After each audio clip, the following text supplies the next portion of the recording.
تفضل.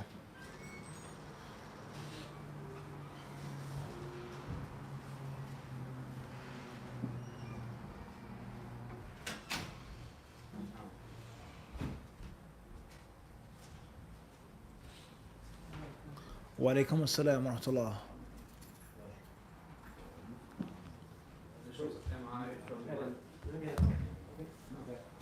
تفضل. تفضل خالد تفضل. Initials MI from London, UK. How do we understand the hadith that the virgin should have 7 days and the previously married woman should have 3? And it's from where again? Question says, how No, where's it from? London. Questions from London. Bismillah, alhamdulillah. Allahumma inni astaghfiruka wa atubu ilayk. How do we understand a hadith that a virgin should have 7 days and a woman who isn't a virgin should have 3 days? That's the question? Right. The hadith is talking about polygyny. A man has one wife, he marries a second wife. How does he split up the days? Or what is the initial splitting up of the days? I.e., a man was married to a woman for 5 years. He gets married to a second wife. She was a young woman or older woman and she was a virgin. She was never with a man before. He is supposed to spend 7 nights with her exclusively without the first wife.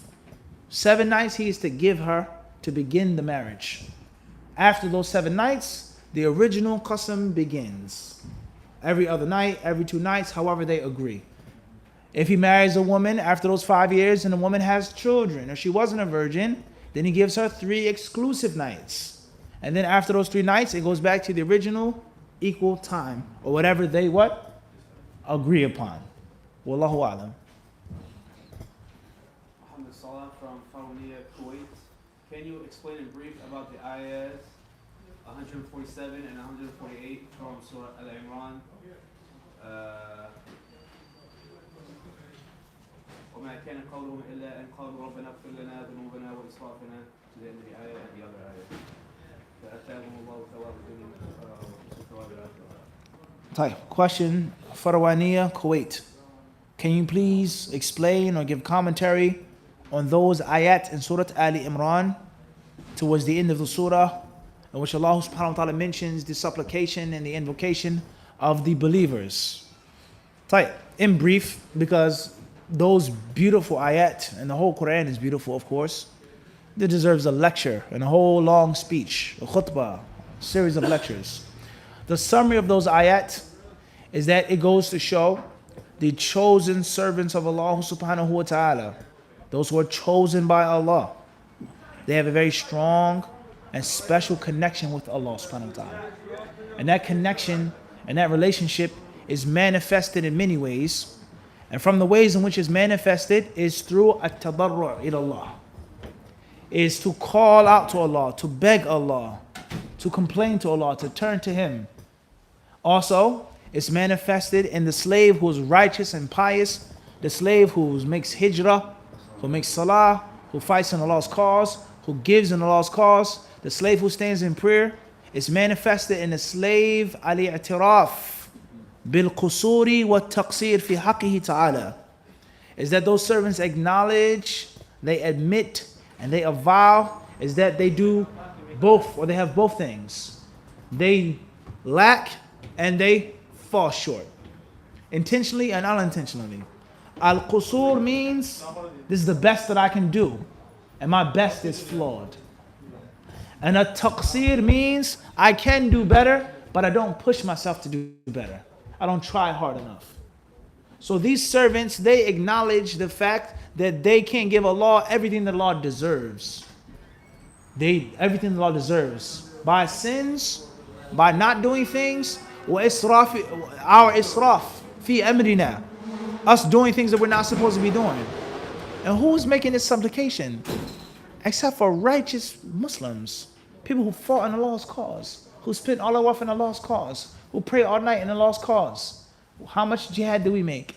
How much infaq do we give? How much salah do we make? And we don't even make this type of dua and supplication to Allah subhanahu wa ta'ala. So, with that being said, Allah gave them the reward of this life and of the hereafter. Allah blessed them, guided them in this dunya. Allah gave them, alaykum salam, victory and support over their enemies in what? In this life, like we mentioned in Badr. And also the reward that awaits them in the hereafter. The rewards that await them in the hereafter of Jannah, of forgiveness, of drinking from the Prophet's pond, of seeing the face of Allah subhanahu wa ta'ala, being under the banner of the Prophet ﷺ, receiving his intercession, and all of the tremendous blessings and bounties that lie in store for the pious, righteous believers. That's in brief. In brief. Wallahu alam. Initials HS from London, UK. How can the menstruating woman take advantage of these remaining nights of Ramadan? Wa alaikum salam. Question is from London, UK. How can a menstruating woman take advantage of these remaining nights of Ramadan? There are many things that she can do. Allah doesn't oppress anyone, and Allah is fair and just to all of his created beings. So just because you cannot offer the salah because you're menstruating, it doesn't mean that you can't make dhikr. It doesn't mean that you can't read the Quran. It doesn't mean that you can't make i'tikaf. All of those things are lawful for a menstruating woman to do. She's allowed to make i'tikaf in the masjid. She's allowed to read the Quran, recite the Quran, and touch the mushaf. All of those things are lawful. Let alone charity, sadaqah, to poor people, to needy people, to her neighbors, good treatment of her children, of her husband, of her sisters. She can seek ilm. She can make da'wah. There's so much that you can do. So much that you can do. You call upon Allah, you invoke Allah. Aisha radiallahu anha, she said that the Messenger of Allah sallallahu kana yadhkurullah ala kulli ahyanihi. All times he mentioned Allah's name. He made dhikr to Allah subhanahu wa ta'ala all of the time, whatever state he was in. Abu Hurairah radiallahu ta'ala anhu, when he was with the Prophet sallallahu one day, they were walking in Medina, and all of a sudden he ran off. He escaped the Prophet sallallahu as if they were in a marketplace or somewhere. The Prophet looked somewhere or talked to Abu Hurairah, he ran off. And then when he came back, he says, Aina kunta ya Aba Hir? He says, where did you go? Where were you? He says, Inni kuntu junuban wa karihtu an ujalisak. I was junub and I didn't want to be in your company. I felt impure and unclean. And he says, Subhanallah, innal mu'mina la yanjus. How perfect is Allah? The believer is never defiled. The believer is never impure. So there's always good that you can do no matter what state you're in. Mincing, postnatal bleeding, junub, whatever the case may be. It's all the time there's some type of connection you can have with Allah subhanahu wa ta'ala. Certain things you cannot do, yes. And other things that you can. Wallahu alam. Initials JA from Philadelphia, Pennsylvania. Assalamu alaikum, Shaykh. In the future, when looking for an imam to lead at the masjid, should the administration hire someone based on their GPA, using this as a tactic to see who's...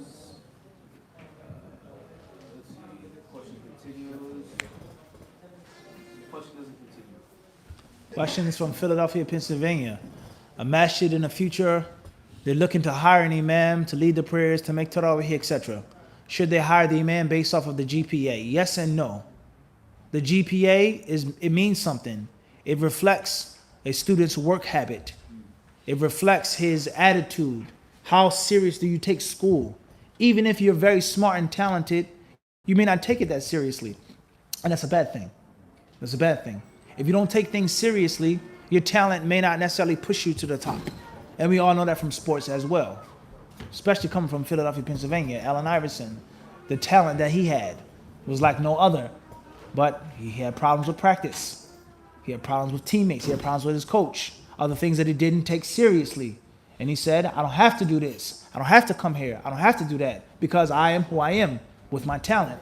And we all know that that prevented him from certain greatness. And there were other players who had a great amount of talent, tremendous amount of talent, and they took practice and teamwork and what? Very seriously and took them to a higher plane.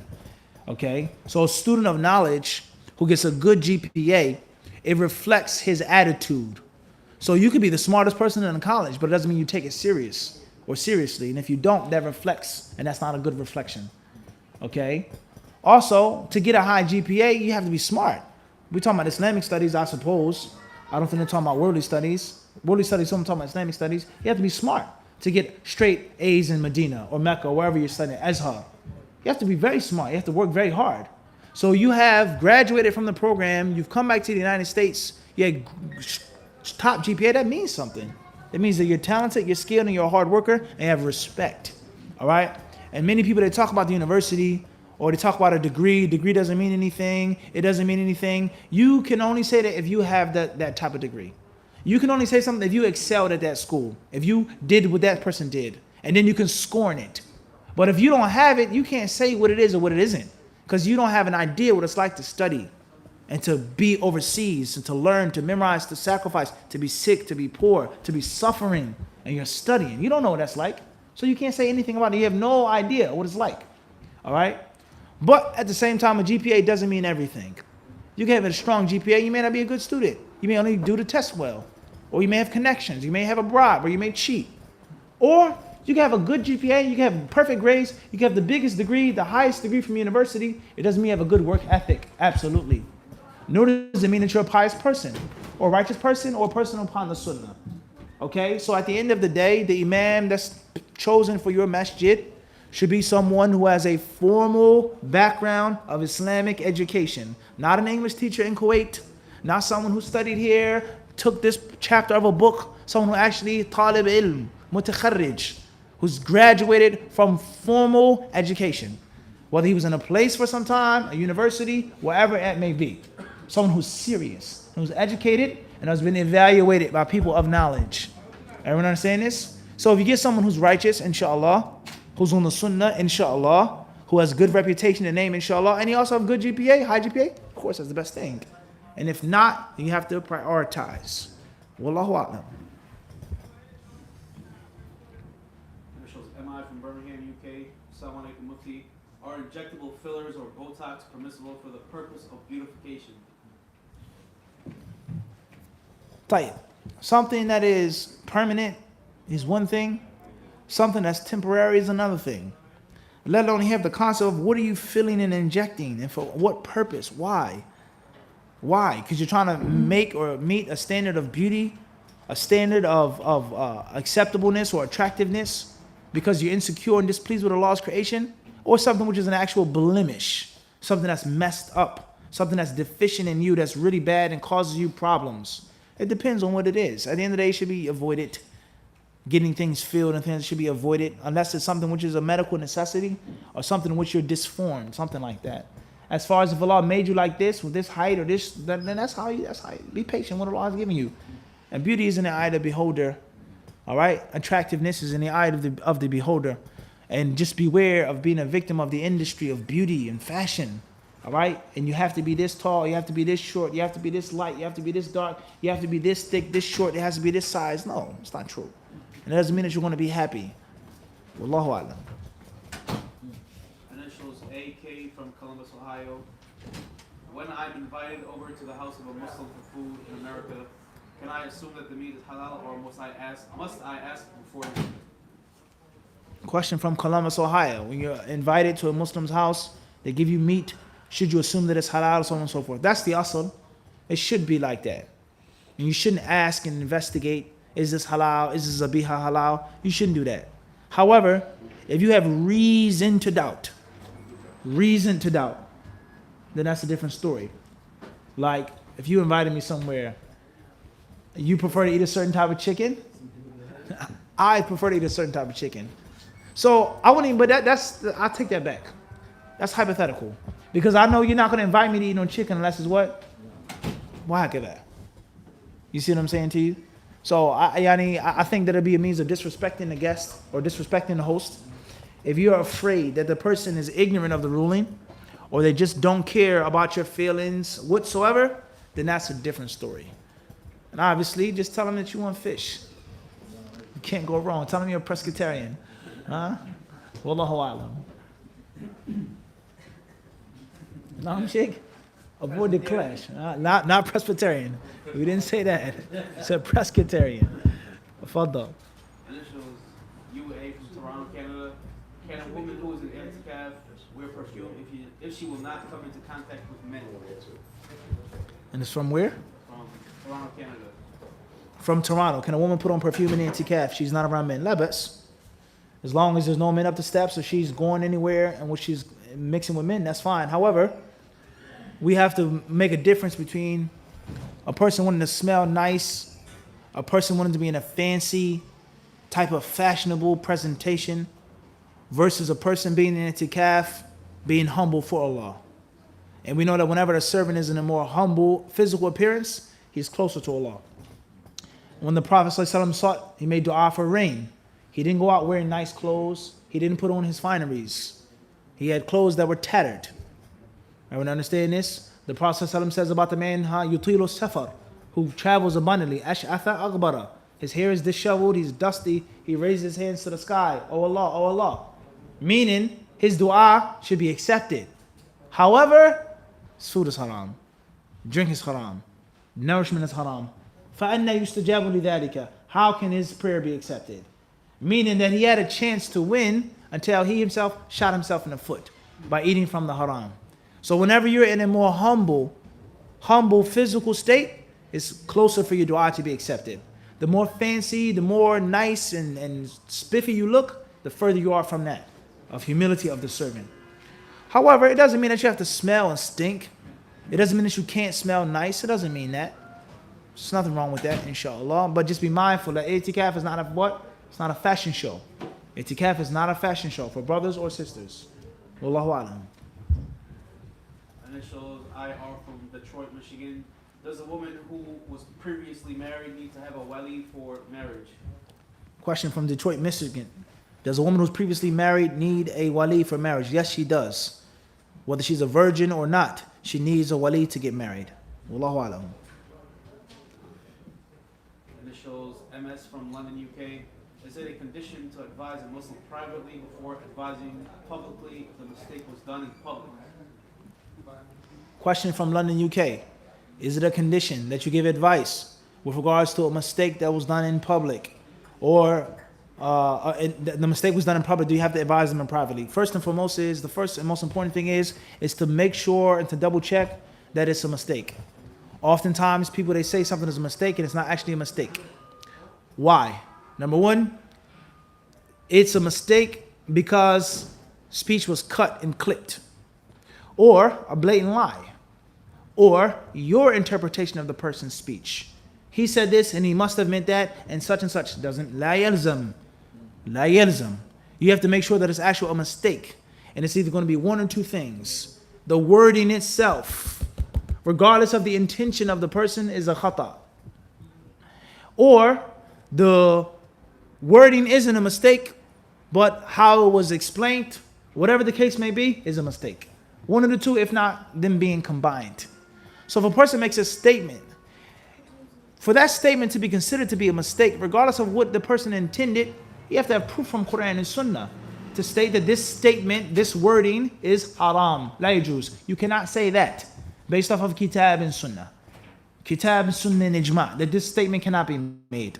As far as if the wording is vague or it can go more than one way, then it allows no doubt you must look at what the person meant and intended. And you must look at what you know from the person's pedigree. What the person who says this, who studied here, who's taught this, who teaches, would he make a statement like that and mean something like that? Doesn't make any sense. So obviously, if you say someone that this person made a mistake because of such and such, and it means such and such, la. It's not necessarily a what? A mistake. Last but not least, it may be khilaf. The ulama of Islam, they may differ on this issue. You give them advice, what you feel is best and think is best. I give you brotherly advice, I don't think you should do that. But it does not mean that person akhta'a khata'an. And there's a different view in which I say this is permissible and it's okay to go here and to do this and to say that. So the first and most important step is to make sure that the statement or the action is an actual mahdhur shar'i. It's a khata' shar'an. It's a mistake in the sharia. And most people today who refute people, who talk about people, who do videos and articles, most people, they ignore these rules and these principles. And this is one of the calamities and the plagues that are what? Spread around the world. People forcing others to say what something is or isn't a mistake. It's a mistake to you, not to me. I don't believe it is wrong. And the proof is A, B, C, D, E, F, G. You feel that it's wrong, that's fine. But I don't accept your view. And I have my proofs and I have my evidences. Everyone understand this? Let alone if the person who's saying that someone made a mistake never studied, and the one who's supposedly made a mistake studied overseas. What type of etiquette and what type of example is that showing? What type of respect for knowledge are we presenting when we allow a jahil to refute someone knowledgeable? And the knowledgeable person may have made a mistake. It's not impossible. But the jahil person has no place refuting a knowledgeable person. And even if he's right there, it's going to set an evil precedent. And that is exactly what has happened. An evil precedent of a jahil refuting someone who's knowledgeable. It's an evil precedent. So we have to be very careful. All right? So if you find that your brother has made a mistake, according to Allah and His Messenger, give him advice in private. It's the best thing to do. If that mistake was so obvious in public and is misleading people and misguiding people, send him to the fire of hell and warn from that mistake. Warning from a mistake doesn't mean that you have to make a smear campaign against that person. It doesn't mean that you have to disrespect and neglect that person's virtue and all of what they have done and the knowledge that they have. So it's tafseel, it's detail. Last but not least the last thing is that you have to be fair on both sides of the playing field.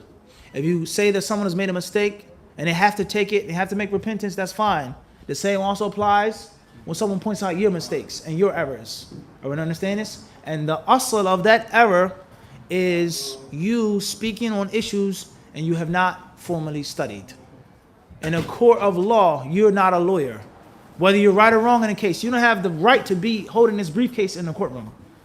The ulama of Islam, they mention that the one who is not qualified for ijtihad gets no reward when he makes ijtihad and he's correct. Even if he's right, he's athim, he's sinful, because he's ghayru ahlin lil ijtihad. He's not suited for that task. Everyone understand this? So we have to be very, very, very careful when we talk about someone who's making a mistake. We have to be very careful. Wallahu alam. This is AB from Brooklyn, New York. Assalamu alaikum. What advice would you give a new Muslim who has doubts? And he asks, how do we know that the shaitan isn't deceiving us to believing Islam is the right religion? This will be our last question tonight. Questions from Brooklyn. What advice would you give to a new Muslim who has doubts? Someone says, how do we know that the shaitan is not deceiving us to believe that Islam is the truth, so on and so forth? First and foremost is that when a person becomes a Muslim, the following things should be done.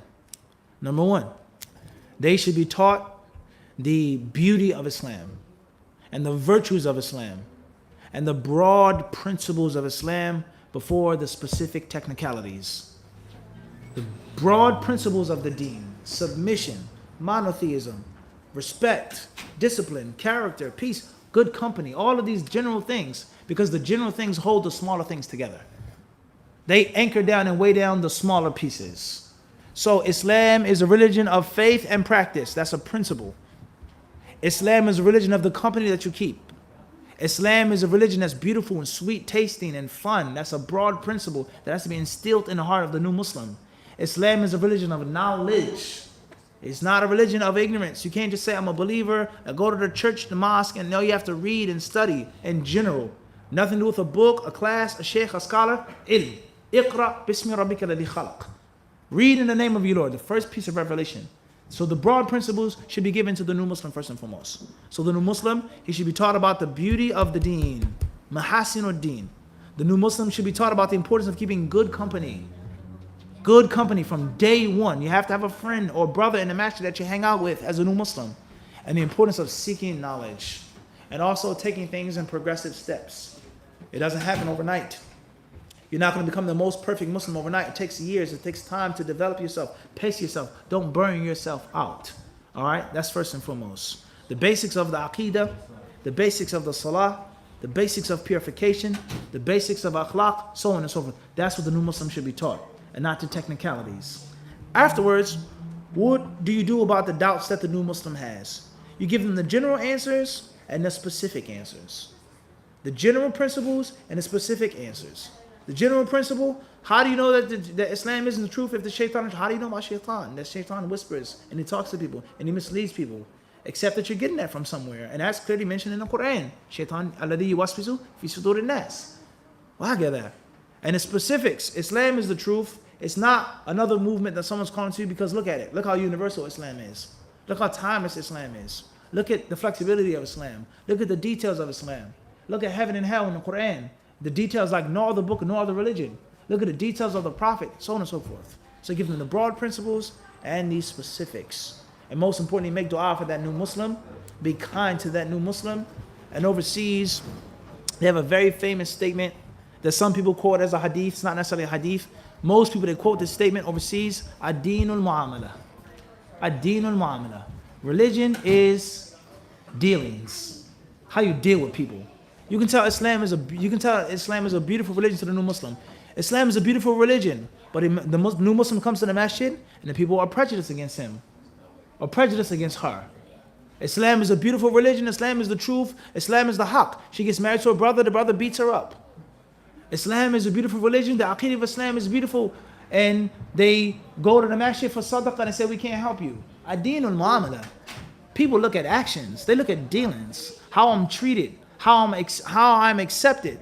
How am I embraced. Sometimes that's the thing which pulls the people stronger than actual what? Words.